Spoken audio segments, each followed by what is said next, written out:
Hey everybody, I'm David Crisaro, and I hope you enjoy this week's episode of Time to Be Awesome, which features my good friend, Eric Jones. If you want to learn a little more about Eric after this is over, go check out iTricks.com. They got a really cool one-on-one session with Eric. You just go to iTricks.com and search for Eric Jones. If you enjoyed this week's episode, and if you enjoy any of the episodes of Time to Be Awesome, make sure to follow us. We're over at Facebook. You can follow us at facebook.com/Time to Be Awesome. Or at Twitter. You can follow me on Twitter, which my username is David Crisaro. Hope you guys enjoy this week's episode with Eric Jones. Thanks a lot. Hey everybody, my name is David Crisaro, and it is time to be awesome. I am here backstage at the Effectors Convention in Batavia, New York, and we're real lucky right now because we got my friend Eric Jones to take a few minutes out of his day and spend some time with us. Eric, thank you very much for coming on. You're more than welcome. Now, Eric is really starting to catch fire in the magic community. There's a lot of buzz about Eric. He's got some of the best magic out there. Really is great stuff. Just to give you some ideas of what's going on with Eric, you recently closed the Close-Up Gala show at the World Magic Seminar. Yes. And did a lecture there where I think you were one of the only ones that I saw that got a standing ovation at the end of your lecture. Yes. Talk for a minute, Eric, about the kind of magic. You're a heavy coin guy, but you do a variety of other things as well. Correct. Now, one of the things that I like most about your performances is they're very crisp. Meaning, if you ever get to get a chance to watch Eric perform, there's no extraneous moves.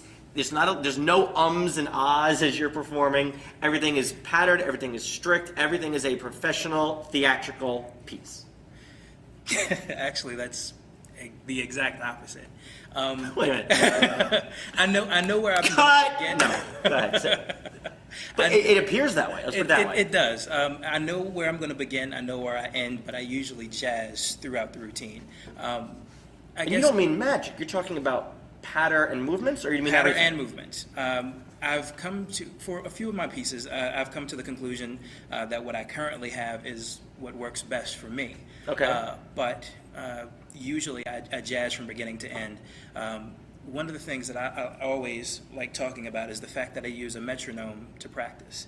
It helps me get my timing, it helps me get my rhythm. Metronome is that musical, Exactly. I'm not a music guy, that's that thing on top of a piano that goes back and forth. Yes. Okay. So. When I don't have one available, of course I listen to music. I listen to a lot of jazz, a lot of R&B, and it has a nice flow, a nice soft flow that fits my style pretty well. And as I'll show you a trick a little bit later on that will give you an allustration of how a trick has to flow. It has to have a certain economy of motion, so that you don't have to worry about too many adjustments. David Roth talks a lot about adjustments in magic and trying to eliminate those whenever possible. But just getting the timing together, you're allowed to jazz through it because you know your own natural rhythm. And because you know your natural rhythm, you know what moves will feel natural for you, which won't, which won't. And it's just taking this piece out, adding another piece. And in jazz they say there are never any bad notes, just bad decisions. Okay. And so when you see a lot of routines, you see something, if you see a move that seems out of place, you catch the move. It's because either the executioner just didn't do it properly, or that particular move just doesn't fit into that particular piece. So when you're designing a piece of Eric Jones magic, when you're working through it, is this a fairly easy process, or is this a long-term, do it to music, do it again to music, or constant examination, or do you kind of just feel, can you see it immediately and go, yep, that's got to go, or is there times where you're sitting there going, that looks good, and then at one point it's, nope, I missed it, it's got to go? No, it's all 100% trial and error. Okay. I may start off with an idea. That idea turns into a routine, and sometimes it happens, and as a converse, I guess you could say. Sometimes I'll come up with the actual routine. I have a routine that I'm already working on, and someone else shows me a move that I think may work well into it. And if it doesn't fit my style, then it has to be scrapped, and I go back to the drawing board. Did you find it hard to discover your style? I'm still trying to discover my style. Honestly, I'm still trying to discover it. I guess after reading books like Pete McCabe's Scripting Magic, it's really forcing me to step back and re-examine what my audience sees when they watch me work. Okay. Personally, one of the things that I found out is that they don't learn enough about who I am when I'm performing. The audience doesn't get to know you. They don't get to know Eric. And that bothers you. Yeah, hell yeah, it bothers me. Yeah, it does, because I feel like I have a connection with my audience. And I don't feel as if it's about me performing a trick. For them, it's about the experience that we're having. The sharing of it. Exactly. And I can learn about you. I can ask you personal questions. I can, ask your birth date. I can ask your zodiac sign. I can ask you personal things like what color panties you have on, that kind of thing. Blue. I'm sorry. Go ahead. Appreciate it. But, at the end, if I have a little survey that I ask people to fill out and mail back to me. Really? And they don't have much to say about who I am. The magic was great. They would refer me to their friends.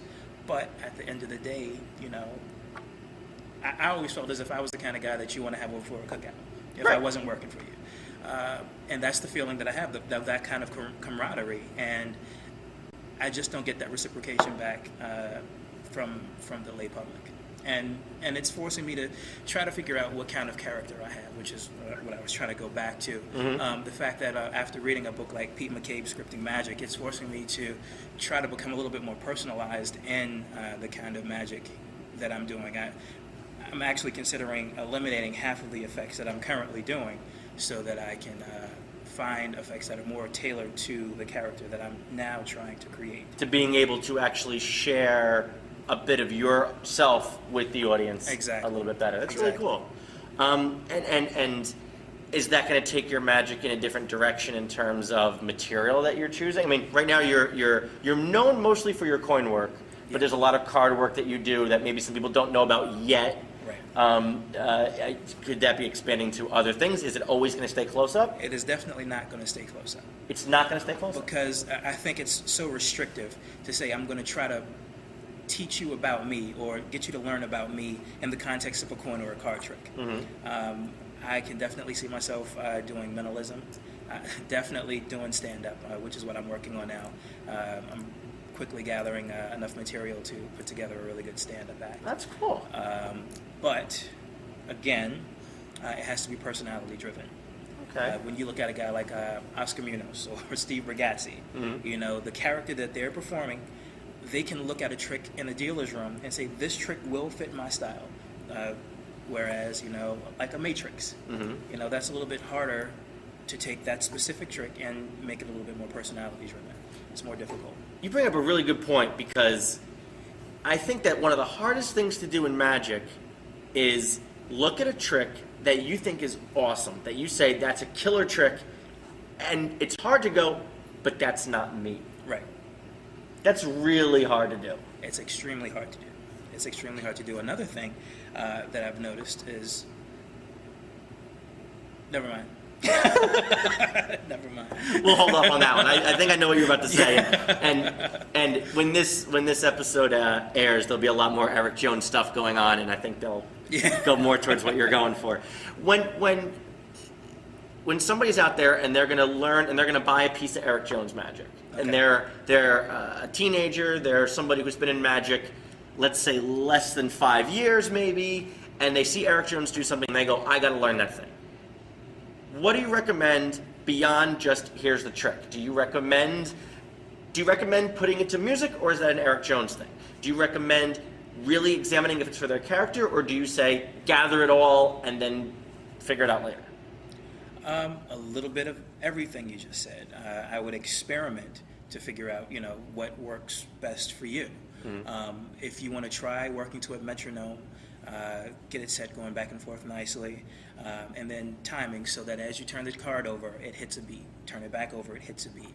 Place the card into a middle, it hits a beat. You place the card down, you square. Everything has a natural flow. If that doesn't work for you, if your style is more David Williamson-esque, which he does have a really nice rhythm that some people aren't able to pick up on because it seems so chaotic. But if you want to have more of that chaotic kind of a flow or style to you, what I'm doing may not work for you. But I would definitely examine why you want to do that trick. If you're doing it because you just like the effect, rather than what the effect can do for your audience or the type of reaction that it can create, then you may want to examine, something else. Yeah, Seriously. that's absolutely true. And a lot of my tricks are very stylized. A lot of people won't be doing my material because it's stylized, which is unfortunate. Because but it's so Eric Jones? good for me, but because hopefully it'll get me booked for a few more lectures. But it's pretty cool. I really think I'm trying to come up with a good example. One of my favorites would be Martin Nash. And let me take that back. Martin Lewis, cardiographic. Cardiographic, which is the drawing of the card, exactly. and then it comes out of the drawing. No matter what style you adapt, you can make that trick work for any character. Any character at all. I can't think of one that you can't do it for. SpongeBob is another one.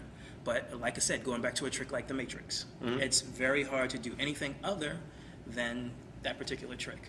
That's a good point. You may be able to add a little bit of comedy, but it's a very restricted effect. I mean, I've been in Magic 17 years, and I think I'm pretty decent now at looking at a trick and literally saying, I'm going to buy it for my professional work, or I'm going to buy it for my hobby. Right. And it's hard. It is hard to keep those two things separate. Definitely. And you've definitely developed material, and I'm sure. Tell me this. My guess is you've developed a ton of material, and this is the Eric Jones character material, and this is the other fun stuff that maybe you do when you're sessioning with the guys, and maybe it's not for the lay audiences. Yes. We're at Fector, so there's a lot of stuff that I consider Move Monkey stuff that has never seen the light of day as far as to the lay public, that I've been using the hell out of since I've stepped into this building. And I can tell you right now, when you go to the lobby and you see Eric Jones sitting there with 20 people around him, that's what he's talking about. It's the coolest thing. But there is some of that material I have been able to adapt into material that plays really well for laymen.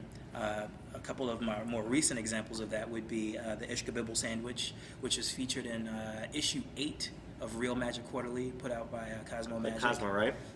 Another would be, this is one of my favorites, it's called Spectators Visible Points Across, which is the middle phase of a 3-effect DVD called Mirage et Toi, which is available through my website. Oh, yeah. It's available through my website. It's available through Cosmo. Which is E-Deceptions... E-Immaculate Deceptions. E-Immaculate... E-Immaculate Deceptions.com. Right. Gotcha. Okay. We'll actually flash it up on the screen so everybody can see it, and there'll be a link right there. So you can just click on the link, and it'll go right to your website. Cool. Very cool. Well, thanks, Eric. I appreciate you coming on. You gonna do a little something for us? I would be happy to. All right, we're gonna take a quick break. Eric's gonna come, do a little piece of magic, and then we'll wrap up. We'll be back in 1 second. All right. My name's Eric Jones, and I'd like to show you one of my favorite tricks. I call it the Ishkabibble sandwich. Looks like this. All you have to do is keep your eyes on the cards, because I'm gonna show you a trick using 2 cards. The King of Clubs and the King of Spades. I'm going to use these 2 cards in just a moment. If you don't mind, just touch your card. Let's say, for instance, you chose this card, the 10 of Diamonds. What's going to take place is the King of Spades and King of Clubs are going to find your card on the count of 3. That's 1. That's 2. And that's 3. And that is the Ishkabibble sandwich. I hope you enjoy it. Well, I hope everybody enjoyed that. Eric, I want to thank you very much for coming on. I appreciate it. I hope everybody got something out of it. Keep your eyes open, guys, because if you like Eric's material, he's got some really cool stuff coming out in the market very soon. So keep your eyes open for that. If you want to get some of his stuff right now, Mirage et Toi is one of his great DVDs. The coin work on here is phenomenal. You can go to his website to check that out. I appreciate you coming on, Eric. Thank you very much. Hopefully you guys enjoyed it. I'm David Crisaro. That's Eric Jones. Now, go be awesome. Thanks, guys.